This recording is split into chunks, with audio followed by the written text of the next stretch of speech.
നമ്മൾ തോട്ടത്തിലേക്ക് കടന്നു വരുമ്പോൾ ആദ്യം കാണുന്നത് ഇവിടെ കുറേയധികം ഭാഗത്ത് ചീര കൃഷിയൊക്കെ കാണാം കേട്ടോ. പിന്നെ കുറച്ച് ഭാഗത്തായിട്ട് നമുക്ക് വെന്തിപ്പൂവിൻ്റെ കൃഷിയും കാര്യങ്ങളൊക്കെ ആ ഒരു ഏരിയയിൽ കാണാം. സൺഡേ ആയതുകൊണ്ട് നല്ല തിരക്കുണ്ട് കേട്ടോ.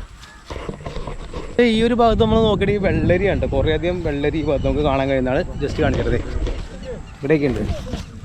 ആണോ നൈസ്. അപ്പോൾ ഇവിടെ ഒരുപാട് പച്ചക്കറികൾ ഒരു വിൽക്കാനായിട്ട് വെച്ചിട്ടുണ്ട് കേട്ടോ. ഈ ഒരു ഭാഗത്ത് കുറേയധികം ഷമാമും കാര്യങ്ങളൊക്കെ കാണാം കേട്ടോ നമുക്ക്. കണ്ടോ, ഈ ഭാഗത്ത് നമ്മൾ നോക്കുമ്പോൾ തണ്ണിമത്തൻ, വ്യത്യസ്തമായ രീതിയിലുള്ള തണ്ണിമത്തൻ.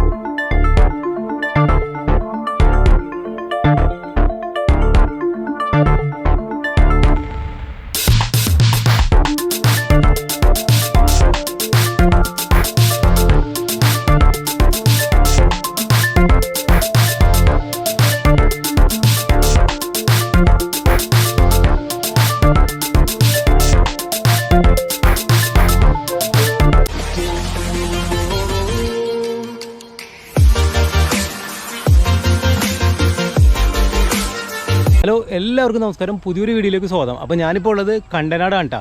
അപ്പോൾ 2025 സൂര്യകാന്തി വസന്തം ഇവിടെ നടക്കുന്നുണ്ട് കേട്ടോ. അപ്പോൾ അതിൻ്റെ കാഴ്ചകളും വിശേഷങ്ങളൊക്കെ നമ്മുടെ ഇന്നത്തെ വീഡിയോയിൽ നിങ്ങൾ കാണാൻ പോകുന്നുണ്ട്. അപ്പോൾ നമ്മുടെ ചാനലിലോട്ട് പുതിയതായിട്ട് വരുന്ന ആരെങ്കിലും വേണ്ടി തീർച്ചയായും നമ്മുടെ ചാനൽ സബ്സ്ക്രൈബ് തൊട്ടടുത്തുള്ള ബെൽ ബട്ടൺ പ്രസ് ചെയ്യാനും മറക്കരുത് കേട്ടോ. അപ്പോൾ ഇതിൻ്റെ കറക്റ്റ് ഗൂഗിൾ മാപ്പ് ലൊക്കേഷൻ എന്തായാലും ഡിസ്ക്രിപ്ഷൻ ബോക്സിൽ കൊടുത്തേക്കാട്ടോ.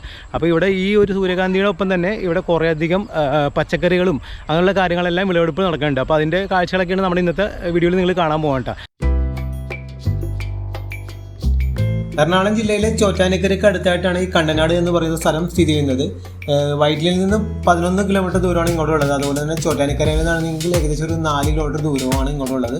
അപ്പോൾ ഈ കാണുന്ന സെൻറ്റ് ജോർജ് കപ്പേളക്കും അതുപോലെ തന്നെ ഈ കാണുന്ന ശ്രീനാരായണ ഗുരു സ്റ്റാച്യുവിനും സൈഡിലൂടെയുള്ള ഈ റോഡിലൂടെ വേണം നമുക്ക് ഈ പറഞ്ഞ സൂര്യകാന്തി തോട്ടത്തിലേക്ക് പോകാൻ.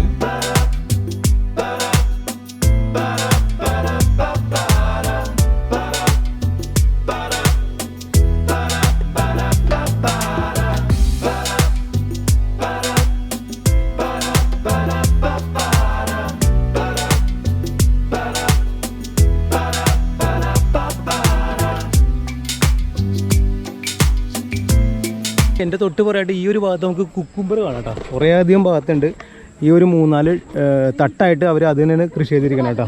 നമ്മൾ വരുമ്പോൾ തന്നെ അങ്ങനെയുള്ള കുറേ കാഴ്ചകളൊക്കെ കാണാം കേട്ടോ. അപ്പോൾ ഈ ഒരു ഭാഗത്ത് കുറേയധികം കുക്കുംബറൊക്കെ ഉണ്ടായി കിടക്കണ കാണാം. പിന്നെ തൊട്ടപ്പുറത്ത് പയറിൻ്റെ ഒരു ഏരിയ കേട്ടോ, വള്ളിപ്പയറിൻ്റെ ഏരിയ. അതെ, ഇവിടെ നിന്ന് അങ്ങോട്ട് പയറാണ്.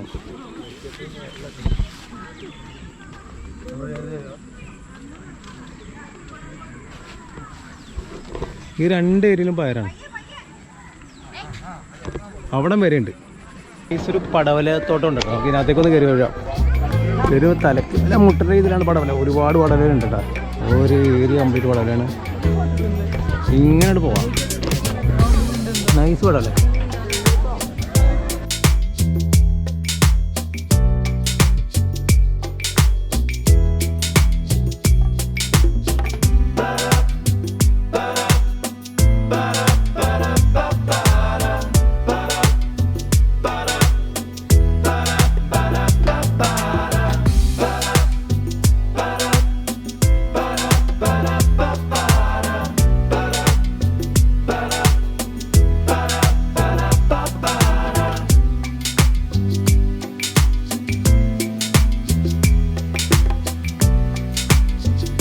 അതെ, ഇനി നമ്മൾ കാണാൻ പോകുന്നത് തണ്ണിമത്തൻ്റെ തോട്ടത്തിലേക്കാണ്. ഈ ഒരു ഭാഗത്തായിട്ടാണ്.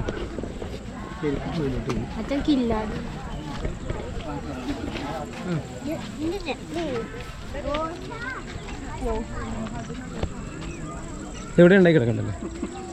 ഇതാണ് തണ്ണിമത്തൻ. ആ നൈസ് തണ്ണിമത്തൻ. ഇതാരും ഉണ്ടായി കിടക്കണ ആദ്യം കൂടെ ഇട്ടേക്കണം. ഒറിജിനൽ ആണല്ലേ? ആ ഒറിജിനൽ.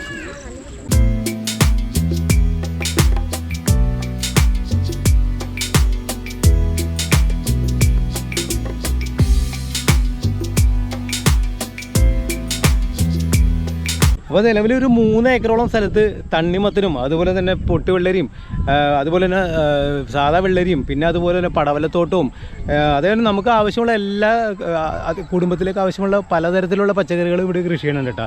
അപ്പോൾ ഒരുപാട് ഏരിയയിലാണ് ഇവർ ഇത് കൃഷി ചെയ്യുന്നത്. ഈ പാടത്തിന് ചുറ്റും പല പല വിളകളാണ് അവർ ഇറക്കിയിരിക്കുന്നത് കേട്ടോ. ഇപ്പോൾ നമുക്ക് പെട്ടെന്ന് കണ്ട വിചാരിക്കും ഇവിടെ ഒന്നുമില്ലെന്ന് വിചാരിക്കും. പക്ഷേ ആക്ച്വലി നമ്മൾ അടുത്തൊന്ന് ക്ലോസപ്പ് നോക്കി കഴിയുമ്പോൾ മാത്രമേ മനസ്സിലാവുന്നുള്ളൂ. നമുക്കൊരു ഇവിടെ എൻട്രി ഫീസ് ഉണ്ട് കേട്ടോ. ഏകദേശം 20 രൂപയാണ് വരുന്നത് എൻട്രി ഫീസ്.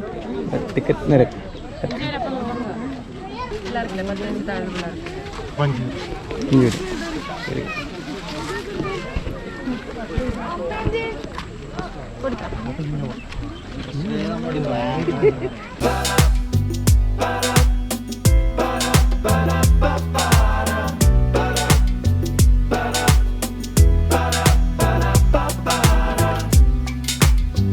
നിലവിൽ ഒരുപാട് ഭാഗത്തൊന്നും സൂര്യകാന്തി ഇല്ല. ഏകദേശം നമുക്ക് ഇത്ര ഒരു ഭാഗത്ത് മാത്രമേ സൂര്യകാന്തി കൃഷി അവർ നടത്തിയിട്ടുള്ളൂ. കൂടുതലും മറ്റ് കൃഷികളാണ് ഇവിടെ കൂടുതലുള്ളത്.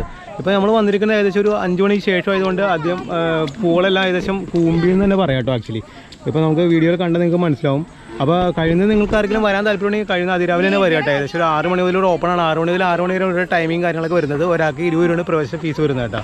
ഇപ്പോൾ നമുക്ക് പൂക്കൾ കാണാനായിട്ട് തന്നെ എല്ലാം ഏകദേശം കൂമ്പി ഒരു മോഡലിലാണ് എല്ലാം ഇരിക്കുന്നത്. ഇപ്പോൾ ഈ ഒരു പൂവാണെങ്കിൽ നമുക്ക് നോക്കി കണ്ടാൽ മനസ്സിലാവുന്നതുണ്ടല്ലോ. ഏകദേശം ഇത്രയൊക്കെ ഈ ഒരു രീതിയിലോട്ടായി.